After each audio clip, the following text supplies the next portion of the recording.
Madaling araw pa lamang nang bumukas ng mariin ang pintuan ng kubo na gawa sa pawid at kahoy na nasa tabi ng daungan ng Imus, Cavite.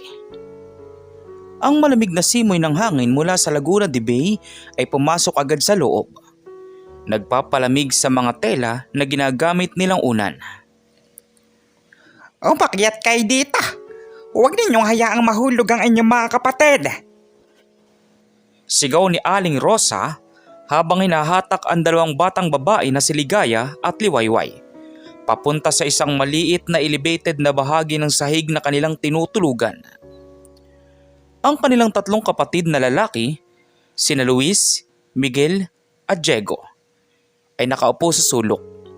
Tahimik na pinagmamasdan ng kanilang ina na nag-aayos ng kanilang tanging dalawang kumot. Ang pamilyang Marasiga ay binubuo ng 6 na magkakapatid at ng kanilang ina na si Aling Rosa. Matagal nang namatay ang kanilang ama na si Mang Roberto, isang dating mangingisda na nawala ng buhay noong sumiklab ang bagyong dumating sa kanilang bayan 3 taon na ang nakakalipas. Mula noon, naging pasanin ni Aling Rosa ang lahat. Mula sa paghahanap ng pagkain hanggang sa pagpapalaki sa kanyang mga anak na pawang wala pang 15 taong gulang. "Nanay, gutom na po kami," bulong ni Miguel, ang ikatlong anak at pinakamabait sa lahat ng lalaking magkakapatid. Siya ang laging unang tumutulong sa kanilang ina sa lahat ng gawain. Mula sa pag-aakot ng tubig mula sa poso hanggang sa pagtitinda ng mga murang isda na kanilang nahuhuli sa dagat. Napayak na lamang si Aling Rosa habang hinaplos ang ulo ng kanyang anak. Sandali na lang, anak. Mamaya ako'y bibili ng kanin sa tindahan ni Mang Carding. Baka pwede akong umutang muli. Wika niya. Ngunit alam niyang hindi na muli makakahingi pa siya ng utang. Ilang araw na silang hindi nakakakain ng maayos. At ang tanging pagkain na kanilang natitikman ay ang mga dahon ng kamote at isda na hindi na maibebenta dahil sa laki nito. Sa kabilang dako ng bayan, nasa malaking bahay na gawa sa bato at bakal ang angkan ng mga Marasiga. Ang mga kamag-anak nila na dating nag-aalaga sa kanila noong buhay pa ang kanilang ama. Ang bahay na iyon ay matatagpuan sa pinakamataas na bahagi ng Imus, kung saan makikita ang buong bayan at ang dagat na siyang tahanan ng kanilang mga ninuno. "Nanay, naririnig ko na naman ng mga bata sa labas na umaawit at naglalaro. Baka naman ay dumating na naman ng mga Marasiga para humingi ng tulong," sabi ni Clarita, ang panganay na anak ng punong ng angkan na si Don Ricardo Marasiga. Si Don Ricardo ay isang mayamang negosyante ng bigas at isda, at siya rin ang pinsan ng ama ni na Luis at Miguel. Huwag mong pansinin ng mga iyon, anak. Wala na tayong pakialam sa kanila. Sila'y pinagkaitan ng Diyos ng yaman at kagalingan, at hindi natin dapat hayaang ma-impluwensyahan tayo ng kanilang kahirapan. Mariing sabi ni Doña Elena, asawa ni Don Ricardo. Nung una pa lang, sinabi ko na sa iyo, Ricardo, na hindi tayo dapat nag-aalala sa mga iyon. Sila ay mahihirap lamang at hindi nila kayang tularan ng ating antas ng pamumuhay. Ngunit nanay, sila pa rin naman po ang kamag-anak natin. Depensa ni Clarita. Baka naman ay pwede nating tulungan sila ng kaunti, kahit na kunting pagkain o damit lamang. Huwag kang makikialam, anak. Ang mga yun ay walang ibang alam kundi humingi ng awa sa iba. Hindi sila nagtatrabaho ng mabuti para mapabuti ang kanilang buhay. Kung patuloy tayong tutulong sa kanila, lalo lang silang magiging tamad at tumaasa sa iba. Sigaw ni Don Ricardo na narinig pa hanggang sa labas ng kanilang bahay. Sa araw na iyon, nagpasya si Aling Rosa na pumunta sa bahay ng mga kamag-anak nila para humingi ng tulong. Dala-dala niya ang kanyang 7 taong gulang na anak na si Diego, na kasalukuyang may lagnat at nangangailangan ng gamot. Habang naglalakad sila patungo sa bahay ng mga Don Ricardo, maraming tao ang tumitingin sa kanila na may kasamang kahihiyan at pangapi. Alam ng lahat sa bayan na ang mga Marasiga ay tinakwil ng kanilang angkan dahil sa kanilang kahirapan. Pagdating nila sa pintuan ng bahay ng mga Don Ricardo, agad silang tinabihan ng isang gwardiya na nakasuot ng itim na uniforme. Anong kailangan nyo dito? Tanong ng gwardiya na may kasamang pagkamapangusga sa kanyang boses. Mangyaring sabihin nyo kay Don Ricardo na narito po kami. Ako po si Rosa Marsiga. Pinsan po niya ang aking asawang si Roberto. Wika ni Aling Rosa habang pinipilit na ngumiti sa gwardiya. Wala po kaming kilalang ganong pangalan dito. Umalis na po kayo rito bago pa kayo mapahiya pa. Sagot ng gwardiya habang itinutulak sila palabas ng gate. Ngunit sa kasamaang palad, narinig ni Don Ricardo ang kanilang usapan at lumabas siya ng bahay para tingnan kung sino ang mga bisita. Nang makita niya si Aling Rosa at si Diego, agad siyang nagbago ng mukha at naging malamig ang kanyang tono. Rosa, anong ginagawa mo rito? Tanong ni Don Ricardo nang hindi man lang tinitingnan ang bata. Kapatid, mangyaring tulungan niyo po kami. Si Diego po ay may lagnat at hindi na po namin kayang bilhin ng gamot na kailangan niya. Bukod pa po roon, hindi na po kami nakakakain ng 3 araw. Pagmamakaawa ni Aling Rosa habang pinipigilan ang luha na gustong tumakas mula sa kanyang mga mata. Ngunit sa halip na tulungan sila, tumawa lang si Don Ricardo at tumingin sa kanya na may kasamang pagkamapangusga. Rosa, hindi ko maintindihan kung bakit patuloy kang lumalapit sa amin para humingi ng tulong. Alam mo namang hindi ka namin matutulungan dahil ikaw ay mahirap lamang. Kung gusto mong mapabuti ang buhay mo at ng iyong mga anak, dapat ka magtrabaho ng mabuti at huwag kang umaasa sa iba. Sabi ni Don Ricardo habang tinutulak sila palabas ng kanilang bahay. Ngunit kapatid, kami naman po ay kamag-anak nyo. Hindi ba dapat tayong magtulungan lalo na sa oras ng pangailangan? Tanong ni Aling Rosa na ngayon ay napaiyak na lamang. Hindi na kayo parte ng aming angkan, Rosa. Mula nung namatay ang iyong asawa, kayo'y naging pasanin na lamang sa amin. Umalis na kayo rito at huwag na kayong babalik pa. Mariing sabi ni Don Ricardo habang isinasara ang kanilang pintuan. Naiwan si Aling Rosa at si Diego sa labas ng bahay ng mga Don Ricardo. Umiiyak at walang mapuntahan. Habang naglalakad sila pabalik sa kanilang kubo, naramdaman ni Aling Rosa na biglang bumigat ang kanyang mga paa at parang hindi na niya kayang harapin ang mga problema ng kanilang pamilya. Ngunit nang makita niya ang kanyang mga anak na naghihintay sa kanila sa labas ng kanilang kubo, bigla siyang nagbago ng isip at nagpasya na labanan ang lahat ng pagsubok na darating sa kanilang buhay. Mga anak, huwag kayong mawawalan ng pag-asa. Alam kong mahirap ang ating sitwasyon ngayon. Ngunit tiyak kong may paraan para malampasan natin ito. Basta tandaan nyo na lagi kong mamahalin kayo at gagawin ko ang lahat para mapagbigyan kayo ng magandang kinabukasan. Wika ni Aling Rosa habang inahaplos ang ulo ng kanyang mga anak. Ngunit hindi alam ni Aling Rosa na ang isang maliit na bagay ay magbabago ng lahat sa kanilang buhay. Isang posporo na magdadala sa kanila sa yaman at karangalan na kanilang matagal nang hinahangad. 5 taon ang lumipas mula nang tinakwil sila ng kanilang angkan. Ang mga anak ni Aling Rosa ay lumaki at naging mga responsabling kabataan. Si Luis, ang panganay na lalaki, ay naging isang matipid at masipag na binata.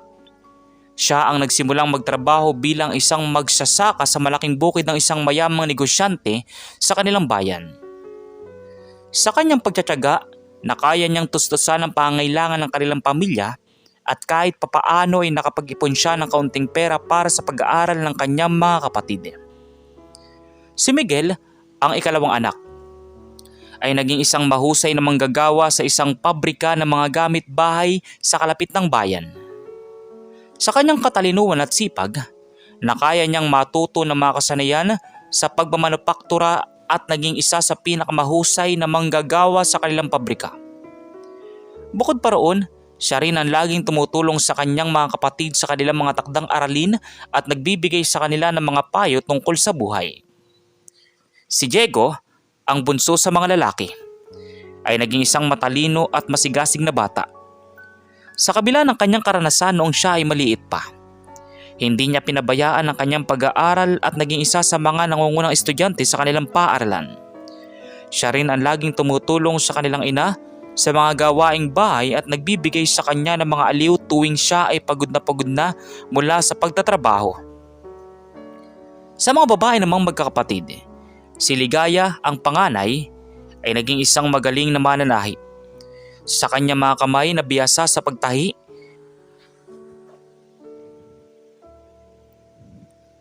nakaya niyang gumawa ng mga damit para sa kanyang mga kapatid at kahit pa para sa ibang tao sa kanilang bayan. Siya rin ang laging nag-aayos ng kanilang tahanan at nagbibigay sa kanila ng mga aliw tuwing sila ay malungkot. Si Liwayway, ang ikalawang anak na babae, ay naging isang mahusay na kusinera. Sa kanyang mga lihim na recipe, nakaya niyang gawing masarap ang mga simpleng pagkain at nagbibigay sa kanilang pamilya ng masaganang pagkain tuwing hapon. Siya rin ang laging nag-aalaga sa kanyang mga kapatid na may sakit at nagbibigay sa kanila ng mga gamot at pangalaga na kailangan nila. At si Luwalhati, ang bunso sa lahat ng magkakapatid, ay naging isang masayahin at malakas na bata. Sa kanyang mga tawanan at kantahan, na kaya niyang palakasin ang loob ng kanyang mga kapatid at magulang tuwing sila ay nahihirapan. Siya rin ang laging nangunguna sa mga laro ng mga bata sa kanilang bayan at nagbibigay sa kanila ng mga aliw at kasiyahan. Sa kabila ng kanilang kahirapan, nanatili silang magkakapit-bisig at nagtutulungan para malampasan ang lahat ng pagsubok na darating sa kanilang buhay. Ngunit hindi nila alam na ang isang pangyayari ay magbabago ng lahat sa kanilang buhay. Isang sunog na magiging sanhi ng kanilang pagkakakilala sa isang bagay na magdadala sa kanila sa yaman at karangalan. Isang gabi, habang lahat sila ay natutulog na, biglang may narinig silang ingay mula sa labas ng kanilang kubo. Nang buksan ni Luis ang pintuan, nakita niya na ang bukid ng mayamang negosyante kung saan siya nagtatrabaho ay nasusunog na. Agad siyang tumakbo patungo sa bukid at sinigawan ang lahat para tumulong sa pagpapatay ng apoy. Ngunit sa kabila ng kanilang pagsisikap, hindi nila napigilan ang pagkalat ng apoy at nasunog ang buong bukid pati na rin ang mga gamit at dokumento ng negosyante. Nang malaman ng may-ari ng bukid ang nangyari, agad siyang nagalit at sinisi si Luis para sa sunog.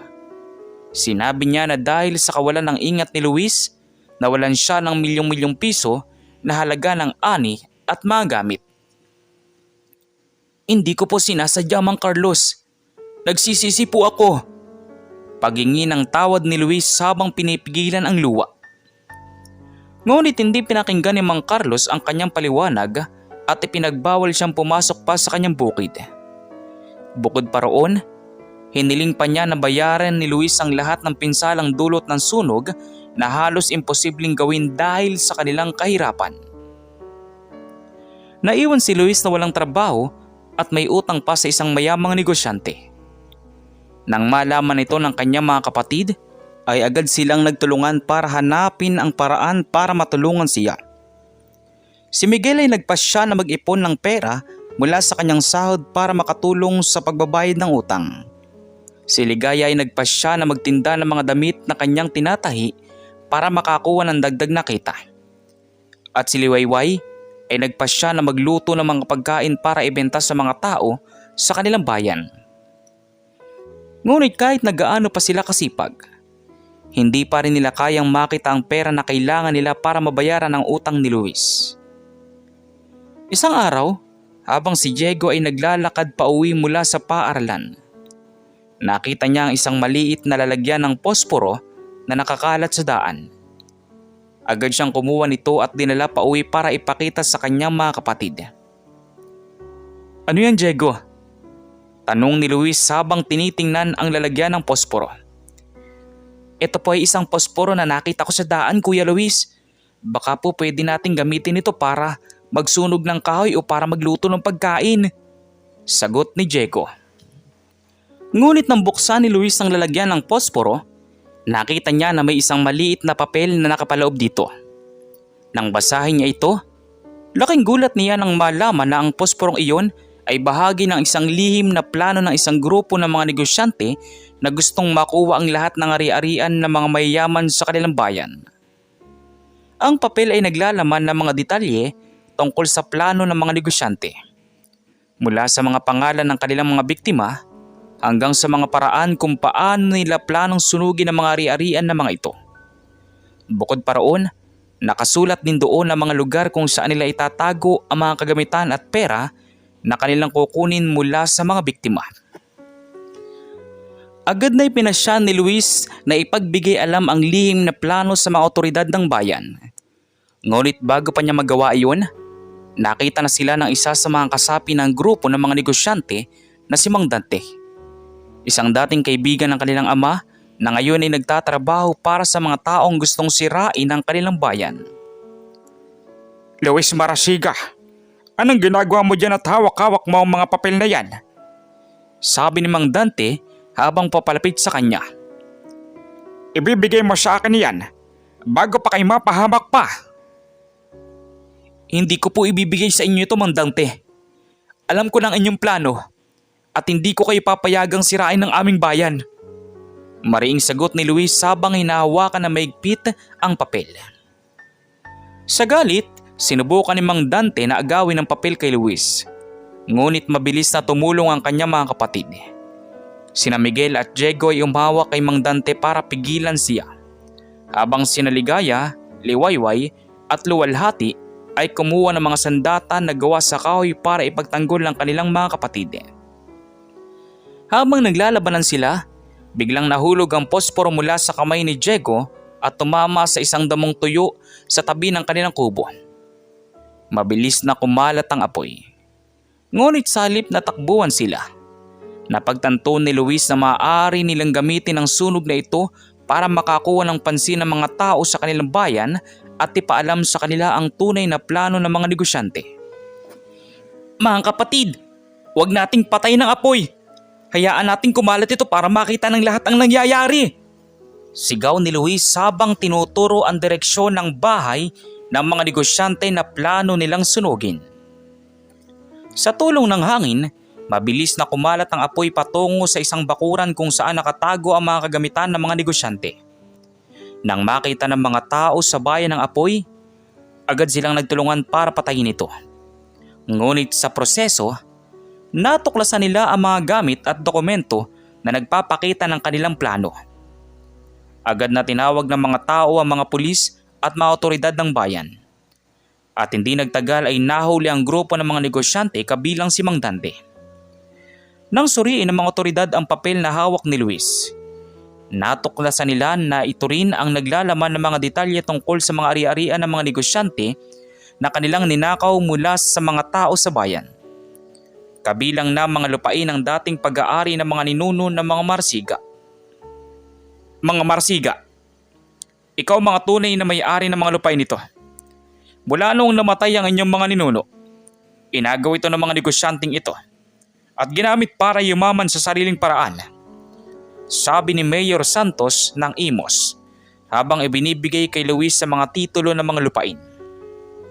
Bukod pa roon, dahil sa inyong katapatan at tapang na ipinakita, bibigyan kayo ng gobyerno ng karagdagan tulong para mabuo muli ang inyong negosyo at mapabuti ang inyong buhay. Laking tuwa ng mga Marsiga nang marinig ito. Hindi nila akalain na ang isang simpleng posporo na nakita ni Diego ay magiging daan para mabawi nila ang kanilang mga karapatan at yumaman. Agad silang nagpasya na gamitin ang mga lupain at pera na kanilang natanggap para magtatag ng sarili nilang negosyo. Isang pabrika ng posporo na gagawin nilang espesyal at di kalidad. Sa tulong ng gobyerno at ng mga taong naniniwala sa kanilang kakayahan, mabilis na nakapagtayo ang mga Marsiga ng kanilang pabrika ng posporo sa tabi ng dating kubo na kanilang tinitirhan. Pinangalanan nila itong Marsiga ang Matchsticks Industries, isang pagpapahalaga sa simpleng bagay na nagbago ng kanilang buhay. Si Luis ay naging ang punong direktor ng pabrika. Gamit ng kanyang karanasan bilang magsasaka, nagsimula siyang magtanim ng mga kahoy na kailangan para sa posporo. Mga uri ng kahoy na matibay at ligtas gamitin. Siya rin ang nagsagawa ng mga pagsasaliksik para makahanap ng paraan para gawing mas ligtas at matibay ang kanilang mga posporo. Si Miguel naman ay naging ang tagapamahala ng produksyon. Gamit ng kanyang karanasan sa pabrika ng mga gamit bahay, nagsimula siyang magdisenyo ng mga makinarya na gagamitin sa paggawa ng posporo. Siya rin ang nagsagawa ng mga pagsasanay sa mga manggagawa ng pabrika para matiyak na ang bawat posporo sa kanilang ginagawa ay may mataas na kalidad. Si Diego ay naging ang tagapamahala ng marketing at benta. Gamit ang kanyang katalinuhan sa pag-aaral, nagsimula siyang magplano ng mga estratehiya para ipakilala ang kanilang posporo sa merkado. Siya rin ang nagsagawa ng mga pakikipag-ugnayan sa mga negosyante sa ibang bayan at lungsod para ipagbili ang kanilang produkto. Sa mga babae namang magkakapatid, si Ligaya ay naging ang tagapamahala ng disenyo at pagpapapapel. Gamit ang kanyang karanasan bilang mananahi, nagsimula siyang gumawa ng mga disenyo para sa mga pakete ng posporo. Mga disenyo nagpapakita ng kultura at kasaysayan ng kanilang bayan. Siya rin ang nagsagawa ng mga pagsusuri para matiyak na ang mga pakete ay ligtas at kaakit-akit sa mga mamimili. Si Liwayway ay naging ang tagapamahala ng pagkain at mga pasilidad ng pabrika. Gamit ng kanyang karanasan bilang kusinera, nagsimula siya magluto ng mga masasarap na pagkain para sa mga manggagawa ng pabrika. Siya rin ang nagsagawa ng mga pag-aayos sa mga pasilidad ng pabrika para matiyak na ito ay malinis at ligtas para sa lahat. At si Luwalhati ay naging ang tagapag-alaga ng mga bata sa pabrika. Gamit ng kanyang pagiging masayahin at malakas, nagsimula siya magturo ng mga laro at kantahan para sa mga bata na mga manggagawa. Siya rin ang nagsagawa ng mga aktibidad na nagpapalakas ng loob ng mga manggagawa at nagpapasaya sa kanila tuwing sila ay pagod na mula sa pagtatrabaho. Sa loob lamang ng isang taon, naging sikat at matagumpay ang Marasiga Matchstick Industries sa buong Cavite at maging sa ibang bahagi ng Pilipinas. Ang kanilang posporo ay kinikilala hindi lamang dahil sa mataas na kalidad nito, kundi dahil din sa mga disenyong nagpapakita ng kagandahan at yaman ng kultura ng Pilipinas. Bukod pa roon, naging daan din ito para makapagbigay ng trabaho sa mga mahihirap na pamilya sa kanilang bayan. Ngunit hindi lahat ay naging maayos para sa mga Marasiga. May mga ilang tao pa rin sa kanilang bayan na hindi makapaniwala na mga dating tinakwil ng kanilang angkan ay ngayon ay mayayaman na. Kabilang narito ang mga kamag-anak nilang mga Don Ricardo Marasiga. Isang araw, biglang dumating si Don Ricardo sa kanilang pabrika kasama ang kanyang asawa na si Doña Elena at ang kanilang mga anak. Agad silang tinanggap ni Luis at ng kanyang mga kapatid na may mabuting puso. Luis anak, hindi ko alam kung paano ko sasabihin ito sa iyo. Ngunit humihingi ako ng tawad para sa lahat ng mga bagay na ginawa namin sa inyo noon. Sabi ni Don Ricardo habang pinipigilan ang luha. Hindi namin alam na kayo pala ang tunay na mga may-ari ng mga lupain. At kayo pala ang mga taong makakatulong sa amin sa oras ng pangailangan. Kapatid, wala na pong dapat ipagdasal pa. Naiintindihan po namin ang inyong sitwasyon noon. Alam namin na hindi madali ang pagpapasya na gawin ninyo. Sagot ni Luis habang hinahaplos ang balikan ni Don Ricardo. Ngunit ngayon, handa na po kaming tulungan kayo. Alam namin na kayo rin ay nahihirapan ngayon dahil sa mga negosyanteng iyon na ninakaw ang inyong mga ari-arian. Totoo nga naman, matapos mahuli ang grupo ng mga negosyante, natuklasan ng mga otoridad na sila rin ang nagkasala ng pagkawala ng mga ari-arian ng mga Don Ricardo. Dahil sa kanilang pagkakasangkot sa mga ilegal na gawain, nawalan sila ng lahat ng kanilang pera at ari-arian at ngayon ay sila naman ang nahihirapan. Sa tulong ng mga Marasiga, mabilis na nakabawi ang mga Don Ricardo. Binigyan sila ng trabaho sa pabrika ng posporo at tinuruan ng mga kasanayan na kailangan para makapagtrabaho ng mabuti. Bukod pa roon, tinulungan din sila ng mga Marsiga na mabuo muli ang kanilang negosyo at mapabuti ang kanilang buhay. Isang taon pa ang lumipas at naging mas malaki pa ang Marasiga Matchstick Industries. Nagbukas sila ng mga sangay sa ibang bahagi ng bansa at kahit nasa ibang bansa. Ang kanilang posporo ay naging isang pangalan na kinikilala sa buong mundo dahil sa mataas na kalidad at mga disenyong kakaiba. Ngunit sa kabila ng kanilang yaman at tagumpay, nanatili pa rin ang mga Marasiga na mapagbigay at mapagmahal sa kapwa. Itinayo nila ang mga paaralan, ospital at mga bahay para sa mga mahihirap na pamilya sa kanilang bayan. Binigyan din nila ng tulong ang mga manggagawa ng kanilang pabrika. Mula sa pagbibigay ng mataas na sahod hanggang sa pagbibigay ng mga benepisyo tulad ng siguro at pag-aaral para sa kanilang mga anak.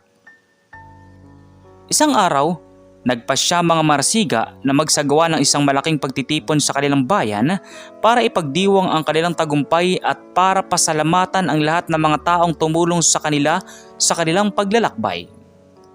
Inimbitahan nila ang lahat ng mga tao sa kanilang bayan, kabilang na mga kamag-anak nilang mga Don Ricardo. Sa araw ng pagtitipon, punong-puno ang daungan ng imos na mga tao na nagtitipon para ipagdiwang. Ang mga Marsiga ay nagsagawa ng mga programa tulad ng mga palabas, palaro at pagkain para sa lahat. Bukod pa roon, binigyan din nila ng mga premyo at regalo ang mga pinakamagaling na manggagawa ng kanilang pabrika at ang mga taong naging mabuti sa kanila. Habang nagtatapos na ang pagtitipon, tumayo si Luis para magbigay ng mensahe sa lahat ng mga taong naroroon. Mga kababayan, mga kaibigan, at mga kamag-anak. Ngayong araw na ito, hindi lamang natin ipagdiriwang ang tagumpay ng Marasiga Matchstick Industries. Ipinagdiriwang din natin ang lakas ng pagkakaisa at pagtutulungan ng mga tao sa ating bayan. Noong una, akala namin ay wala na kaming pag-asa.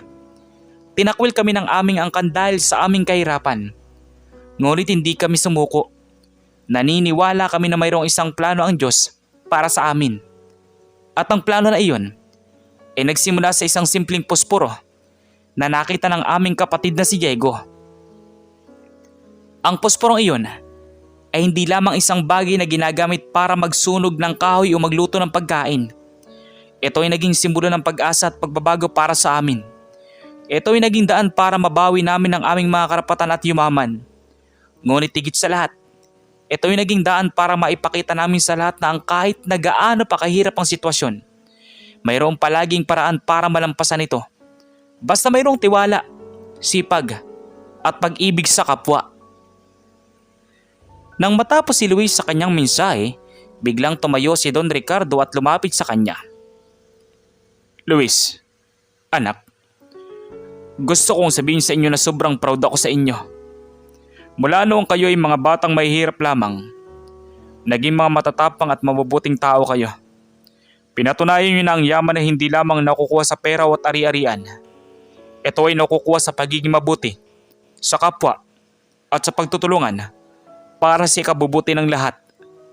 Sabi ni Don Ricardo habang inahaplos ang ulo ni Luis. Pagkatapos noon, pinagsama-sama ng mga Marasiga at mga Don Ricardo ang kanilang mga pamilya at naging isang buong angkan muli. Itinayo nila ang isang bagong bahay sa tabi ng kanilang pabrika. Isang bahay na gawa sa bato at kahoy na nagpapakita ng kanilang pagkakaisa at pagmamahalan bilang isang pamilya. Samantala, 5 taon pa ang lumipas at naging isa ang Marasiga Matchstick Industries sa pinakamalaking negosyo ng posporo sa buong Asya. Ang kanilang produkto ay binebenta sa mahigit na 50 bansa sa buong mundo. At sila ay nakapagbigay ng trabaho sa libu-libong mga tao sa Pilipinas at sa ibang bansa. Ngunit hindi lamang sa negosyo naging matagumpay ang mga Marasiga. Sina Luis at Ligaya ay nag-asawa at nagkaroon ng 2 anak. Si Luis ay patuloy na namamahala sa kanilang pabrika habang si Ligaya ay namamahala sa kanilang mga proyekto para sa mga mahihirap na pamilya. Sina Miguel at Liwayway ay nag-asawa rin at nagkaroon ng 3 anak. Si Miguel ay patuloy na nagdidisenyo ng mga makinarya para sa kanilang pabrika habang si Liwayway naman ay namamahala sa kanilang mga programa para sa mga manggagawa at kanilang mga pamilya. Sina Diego at Luwalhati ay nagpasya namang mag-aral sa ibang bansa para matuto ng mga bagong kasanayan at kaalaman na makakatulong sa kanilang negosyo. Pagkatapos ng kanilang pag-aaral, bumalik sila sa Pilipinas at naging mga tagapamahala ng mga sangay ng kanilang pabrika sa ibang bansa. Si Aling Rosa naman ay naging isang masayang lola na nag-aalaga sa kanyang mga apo.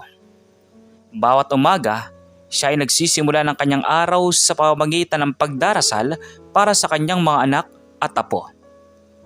At pagkatapos ay nagluluto ng mga masasarap na pagkain para sa kanila.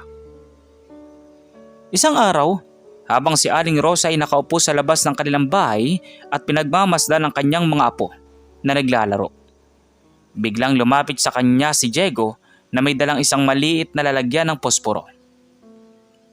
"Inay, ito po ay para sa inyo," sabi ni Diego habang ibinibigay sa kanya ang lalagyan ng posporo. "Ito po ay ang uri ng posporo na una nating ginawa noong simula pa lamang ng aming pabrika. Gusto ko pong ibigay ito sa inyo bilang parangal sa inyo, sa lahat ng sakripisyo na ginawa ninyo para sa amin at sa lahat ng pag-ibig na ibinigay niyo sa amin mula noong kami mga bata pa lamang." Tumulo ang luha mula sa mga mata ni Aling Rosa habang hinahawakan niyang lalagyan ng posporo. Salamat anak! Wika niya nang hindi maipigilan ng emosyon. Hindi ko akalain na ang isang simpleng bagay na ito ay magbabago ng buhay natin. Noong una, akala ko'y wala na tayong pag-asa. Ngunit dahil sa inyong lahat, sa inyong sipag, tiyaga at pagmamahal sa isa't isa, naging posible ang lahat. Patuloy siyang nagsalita habang tinitingnan ng kanyang mga apo na naglalaro malapit sa kanilang bahay. Mga apa, gusto kong sabihin sa inyo ang kwento ng puspurong ito. Ito ay hindi lamang isang bagay na ginagamit para magdulot ng liwanag. Ito ay naging simbolo ng pag-asa para sa inyong mga magulang. Ito ay naging daan para malaman nila na kahit nagaano pa kahirap ang buhay, mayroong palaging paraan para makamit ang tagumpay basta't mayroong tiwala sa sarili, pagtutulungan at pag-ibig sa kapwa. Wika ni Aling Rosa. Sa kabila ng kanilang tagumpay, hindi nawawala sa isip ng mga Marasiga ang kanilang mga pinagmulan. Isang araw, dumating ang isang mensahe mula sa Departamento ng Kalikasan ng Pilipinas na nagsasabing ang paggawa ng posporo ay maaaring magdulot ng epekto sa kalikasan kung hindi ito gagawin na maingat. Sinabi nila na ang pagputol ng mga kahoy para sa posporo ay maaaring magdulot ng pagkakasira ng kagubatan at pagbabago ng klima. Agad na nagpulong ang mga Marasiga para talakayin ang problema. Alam nilang hindi nila pwedeng ipagpatuloy ang kanilang negosyo kung ito'y makakasira ng kalikasan. Kaya naman, nagpasya silang gumawa ng mga pagbabago sa kanilang paraan ng paggawa ng posporo. Si Luis ay nagsagawa ng mga paglalakbay sa ibang bansa para matuto ng mga bagong teknolohiya na maaaring gamitin para gumawa ng posporo nang hindi nakakasira ng kalikasan. Natuklasan niya na may mga uri ng materyales na maaaring gamitin bilang kapalit ng kahoy, tulad ng mga recycled na papel at mga hibla ng halaman na mabilis na lumago. Si Miguel naman ay nagsimula ng mga pag-aaral para makabuo ng mga makinarya na mas maaasahan at hindi gumagamit ng maraming enerhiya. Gumawa rin siya ng mga sistema para mabawasan ang mga basurang nililika ng kanilang pabrika at para ma-recycle ang mga ito para magamit muli. Si Diego naman ay nagsagawa ng mga kampanya para ipaalam sa mga mamimili ang kahalagahan ng pagbili ng mga produktong eco-friendly. Nagbukas din siya ng mga programa para turuan ng mga tao sa kanilang bayan tungkol sa paano pangalagaan ang kalikasan at paano makatulong sa pagpigil sa pagbabago ng klima. Sa mga babae namang magkakapatid, Si Ligaya ay nagsimula ng mga proyekto para gumawa ng mga pakete ng posporo gamit ang mga recycled na materyales. Gumawa rin siya ng mga disenyong nagpapakita ng kahalagahan ng kalikasan at ng mga hayop at halaman na nakatira dito. Si Liwayway naman ay nagsimula ng mga hardin sa paligid ng kanilang pabrika kung saan nagtatanim sila ng mga halaman at prutas na maaaring gamitin bilang pagkain para sa mga manggagawa at kanilang mga pamilya. Gumawa rin siya ng mga programa para turuan ang mga tao sa kanilang bayan tungkol sa paano magtanim ng sariling pagkain at paano magamit ang mga organikong pataba. At si Liwalhati naman ay nagsimula ng mga klase para sa mga bata sa kanilang bayan tungkol sa kalikasan at sa paano ito pangangalagaan. Gumawa rin siya ng mga laro at aktibidad na nagpapasaya sa mga bata habang tinuturuan sila ng mahalagang aral tungkol sa kapaligiran. Sa loob lamang ng 2 taon, nagawa ng mga Marasiga na baguhin ang kanilang paraan ng paggawa ng posporo. Ang kanilang mga produkto ngayon ay ganap na eco-friendly at hindi na nakakasira ng kalikasan. Bukod pa roon, naging daan din ito para makapagbukas sila ng mga bagong negosyo, tulad ng mga pabrika ng recycled na papel at mga hardin ng mga halamang gamot. Habang patuloy na lumalago ang kanilang negosyo, patuloy din na lumalalim ang pagmamahalan ng mga miyembro ng pamilyang Marasiga. Isang araw, inihayag ni Miguel ang kanyang mga kapatid na siya ay nagmamahal sa isang babae na si Maria, isang guro sa paaralang itinayo ng mga Marasiga sa kanilang bayan. Si Maria ay isang mabait at maganda na babae na nagmamahal sa kanyang trabaho at sa mga bata na kanyang tinuturuan. Nagkakilala sila ng Miguel noong siya ay nagbisita sa paaralan para suriin ang mga programa ng mga Marasiga doon. Mula noon, naging magkaibigan sila at unti-unting umusbong ang pag-ibig sa pagitan nila. Nang malaman ito ng mga Marasiga, lubos silang natutuwa. Nagpasya silang isagawa ang kasal ni na Miguel at Maria sa isang malaking pagtitipon sa kanilang bayan. Inimbita nila ang lahat ng mga tao sa kanilang bayan, kabilang na mga kamag-anak nilang mga Don Ricardo at ang mga manggagawa ng kanilang pabrika. Sa araw ng kasal, ang buong bayan ng Imos ay nagsama-sama para ipagdiwang ang pag-iibigan ni na Miguel at Maria. Ang seremonya ay ginanap sa tabi ng dagat, kung saan unang nagsimula ang kanilang mga ninuno bilang mga mangingisda. Si Aling Rosa ay nakaupo sa harapan. Hawak-hawak ang isang maliit na lalagyan ng posporo na ibinigay sa kanya ni Diego. Matapos ang seremonya, tumbayo si Luis para magbigay ng talumpati. Ngayong araw na ito, hindi lamang natin ipagdiriwang ang pag-iibigan ni na Miguel at Maria. Ipinagdiriwang din natin ang pag-ibig na umiiral sa ating lahat. Ang pag-ibig ng isang ina sa kanyang mga anak. Ang pag-ibig ng mga magkakapatid sa isa't isa. At ang pag-ibig ng mga tao sa kanilang bayan. Wika niya. Tulad ng posporo na nagbibigay ng liwanag sa dilim, ang pag-ibig ay nagbibigay ng pag-asa sa mga taong nahihirapan. Ito ay naging daan para malampasan natin ang lahat ng mga pagsubok na dumating sa ating buhay at para makamit natin ang tagumpay na ating nararanasan ngayon. Pagkatapos ng talumpati, inabot ni Luis kay Miguel at Maria ang isang espesyal na posporo na ginawa ng kanilang pabrika. Ito ay gawa sa mga recycled na materyales at may disenyo nagpapakita ng mga bulaklak at ibon na simbolo ng pag-ibig at kalikasan. Ang posporong ito ay simbolo ng inyong pag-ibigan, sabi ni Luis. Tulad nito, sana'y palagi kayong magkasama para magdulot ng liwanag at init sa buhay ng isa't isa at sa buhay ng mga tao sa inyong paligid. Matapos noon, mga ilang taon pa ang lumipas at ang mga apo ni Aling Rosa ay lumaki na. Ang mga ito ay pawang matatalino at mabubuting bata na nagmamahal sa kanilang pamilya at sa kanilang bayan. Isang araw, nagpasya mga apo ni Aling Rosa na gumawa ng isang proyekto para ipagdiwang ang 25 years anibersaryo ng Marasiga Matchstick Industries. Nagpasya silang gumawa ng isang malaking posporo. isa sa pinakamalaki sa buong mundo. Nagawa sa mga recycled na materyales at may disenyong nagpapakita ng kasaysayan ng kanilang pamilya at ng kanilang bayan. Sa araw ng anibersaryo, inilagay nila ang malaking posporo sa gitna ng daungan ng Imus. Libo-libong tao ang dumating para makita ito at sumali sa pagdiriwang.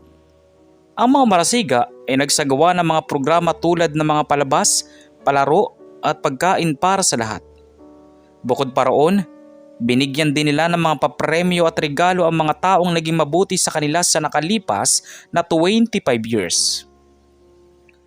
Habang nagtatapos na ang pagdiriwang, tumayo si Aling Rosa para magbigay ng mensahe sa lahat ng mga taong naroroon. Mga kababayan, mga kaibigan, ang mga mahal kong apo. Simula niya habang hawak-hawak ang kamay ng kanyang mga apo.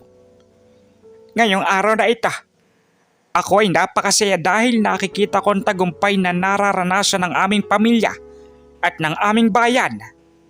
Mula noong kami ay mga mahihirap na pamilya lamang, tinakwil na kami ng aming angkan. Naging isa na kaming mga tagapagbigay ng pag-asa at pagbabago para sa maraming tao ngayon.